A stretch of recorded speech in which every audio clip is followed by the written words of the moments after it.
حضرت حارث عشری رضی اللہ تعالی عنہ فرماتے ہیں،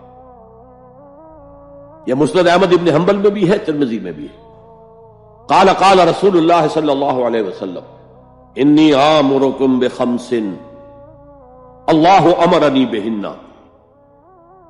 یہ ایک روایت میں اضافی الفاظ ہیں، اللہ امرنی بہن، دوسری میں نہیں ہے۔ انی آمرکم بخمس کے بعد شروع ہو جاتی ہے بالجماعت والسمع والطاعت والہجرت والجہاد فی سبیل اللہ۔ مسلمانوں میں تمہیں 5 باتوں کا حکم دے رہا ہوں، اور یہ حکم اللہ نے مجھے دیا ہے، حالانکہ آپ کو بھی حکم دینے کا اختیار ہے، لیکن آپ نے تاکید کے لیے کہا، میں اپنی طرف سے نہیں کہہ رہا، میں پہنچا رہا ہوں۔ انی آمرکم بخمس اللہ امرنی بہن بالجماعت والسمع والطاعت والہجرت والجہاد فی سبیل اللہ۔ ذرا دیانتداری کے ساتھ ہاتھ اٹھائے ان مجمع میں سے وہ لوگ جنہوں نے پہلے کبھی یہ حدیث سنی ہے۔ ایک تو ادھر میں نے ہاتھ دیکھا ہے، اس کا چرچا ہی نہیں ہمارے ہاں۔ کیوں؟ یہ اس لیول سے متعلق ہے جس لیول پہ ہم سوچتے ہی نہیں۔ اقامت دین کی جدوجہد، نظام کو بدلنے کی جدوجہد، یہ ہمارے ذہن سے خارج، ہمارے تصور دین سے خارج۔ دیکھیے وہ جو ہے بنی الاسلام علی خمس، اس میں امر نہیں ہے، یہ خبر ہے صرف۔ اسلام کی بنیاد 5 چیزوں پر قائم ہے، شہادت اللہ الہ الا اللہ وان محمد رسول اللہ، واقام الصلاۃ وایتاء الزکوٰۃ وصوم رمضان وحج البیت من استطاع الیہ سبیلا۔ یہ حدیث کس کو نہیں معلوم؟ متن یاد نہ ہو یہ بات دوسری ہے، کس کو نہیں معلوم 5 ارکان اسلام حضور نے بتائے ہیں؟ حالانکہ وہاں یہ ہے میں تمہیں حکم دے رہا ہوں، اور چرچا ہی نہیں ہے ہمارے یہاں۔ جس گاؤں جانا نہیں اس کا راستہ کیا پوچھنا، جو کام ہم نے کرنا ہی نہیں، اس کے جو لوازم ہیں ان کے تذکرے کی کیا ضرورت ہے؟ یہ ہے ہمارا اس وقت کا عام مسلمانوں کا تصور۔ زیادہ سے زیادہ یہ کہ دین کو پھیلاؤ، پہنچاؤ، کتابوں سے، رسالوں سے، ویڈیو سے، آڈیو سے، مواعظ سے، درس قرآن سے، ترجمہ قرآن سے، یا تو یہ کہ اپنی ذاتی نیکی کا تصور ہے، اور یا پھر اس سے اوپر صرف یہ دعوت و تبلیغ۔ اس سے اوپر کی تیسری منزل جسے اقامت دین کہا جائے، جو خصوصی الفاظ حضور کے لیے 3 مرتبہ قرآن میں آئے، هو الذی ارسل رسولہ بالہدی ودین الحق لیظہرہ علی الدین کلہ۔ کسی اور نبی کے لیے 1 دفعہ بھی نہیں آئے، حضور کے لیے 3 دفعہ آئے، سورہ توبہ، سورہ فتح، سورہ صف۔ یہ چونکہ چیز ہمارے ذہنوں سے نکل گئی ہے، لہذا اس کے جو متعلقات ہیں اس کی طرف بھی توجہ نہیں ہے۔ سیدھی سی بات ہے، منطقی بات ہے، جس گاؤں جانا نہیں اس کا راستہ کا ہے وہ پوچھنا۔ یہ 5 چیزیں ہیں لازم۔ جماعت کی شکل میں رہو، یہ بھی فرمایا علیکم بالجماع، یہ حضور کی حدیث ہے، علیکم بالجماع، لازم جماعت کی شکل میں رہو۔ اور حضرت عمر کا قول ہے، اور آپ کو معلوم ہے کہ صحابی کا قول بھی حدیث کہلاتا ہے۔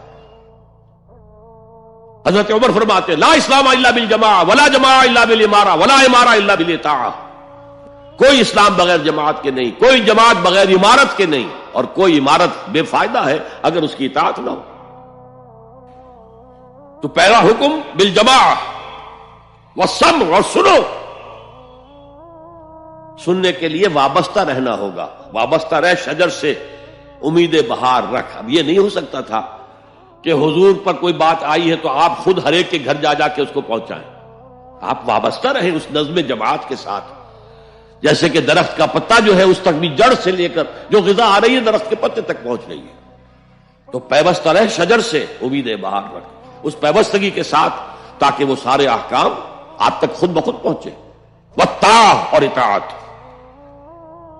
3 چیزیں ہو گئی، بالجماعت والسمع والطاعت والہجرت والجہاد فی سبیل اللہ۔ اور میں اس کی حقیقت پہلے بھی بیان کر چکا ہوں۔ ہجرت، اس کی بنیاد کیا ہے؟ حضور سے پوچھا گیا ای الہجرت افضل یا رسول اللہ، اے اللہ کے رسول سب سے اعلیٰ اور سب سے افضل ہجرت کون سی ہے؟ فرمایا ان تہجر ما کرہ ربک، ہر اس چیز کو چھوڑ دو جو تمہارے رب کو پسند نہیں ہے۔ آج اپنے گریبان میں جھانکیے، جو چیز زندگی میں غلط ہے شریعت کی روح سے طے کیجئے کہ اب نہیں ہوگی، اب ختم کر دوں گا، ہجرت شروع ہو گئی آپ کی۔ ان تہجر ما کرہ ربک، ہر اس چیز کو ترک کر دو، چھوڑ دو جو تمہارے رب کو پسند نہیں. اور آخری ہجرت تو آئے گی وہ اقامت دین کے آخری مرحلے میں، جب اقدام ہوگا، جب نظام کو چیلنج کیا جائے گا، پھر جو ہجرت ہوگی وہ فرض ہجرت ہوتی ہے. مدینے کی ہجرت فرض تھی، ہجرت حبشہ فرض نہیں تھی. وہ تو جن لوگوں کی ہمت جواب دے رہی تھی اور جو پرسیکیوشن ہو رہی تھی اور جو تشدد ہو رہا تھا اس کو برداشت نہیں کر پا رہے تھے، انہیں اجازت دے دی گئی کہ ٹھیک ہے چلے جاؤ، حبشہ کی طرف ہجرت کر جاؤ. مدینے کی ہجرت فرض تھی. اگر کوئی ہجرت نہیں کر رہا، ما لکم من ولایتہم من شیء حتی یہاجروا، تو اے مسلمانوں تمہارا ان سے کوئی تعلق نہیں ہے جب تک کہ وہ ہجرت نہ کرے. بلکہ سورہ نساء میں اس کو بھی ایک طرح کا نفاق قرار دیا گیا. تو وہ ہجرت بڑی ہجرت ہے، گھر بار چھوڑ کر.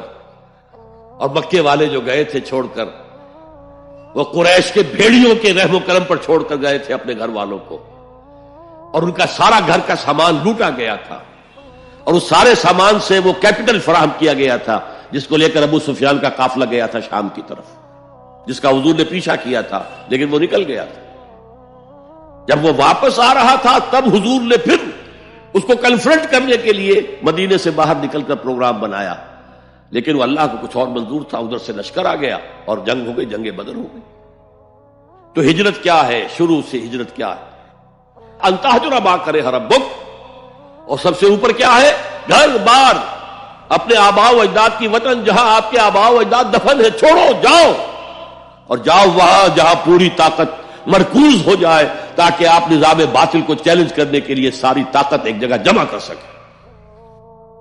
اور جہاد پوچھا گیا ای الجہاد افضل یا رسول اللہ، سب سے افضل جہاد کون سا ہے اللہ کے رسول؟ فرمایا ان تجاہد نفسک فی طاعت اللہ، کہ اپنے نفس کے خلاف جہاد کرو، اسے اللہ کا مطیع بناؤ. وہ سرکش ہے. وما ابرئ نفسی ان النفس لامارۃ بالسوء، یہ نفس جو ہے امارۃ بالسوء، برائی کا حکم دینے والا، اس کے خلاف کشاکش کرو اور اس کو دباؤ، اسے اللہ کے سامنے جھکاؤ. یہ جہاد افضل ہے. اور بلند ترین جہاد قتال فی سبیل اللہ.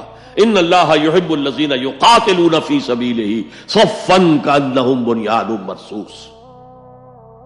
یہ ہے وہ حدیث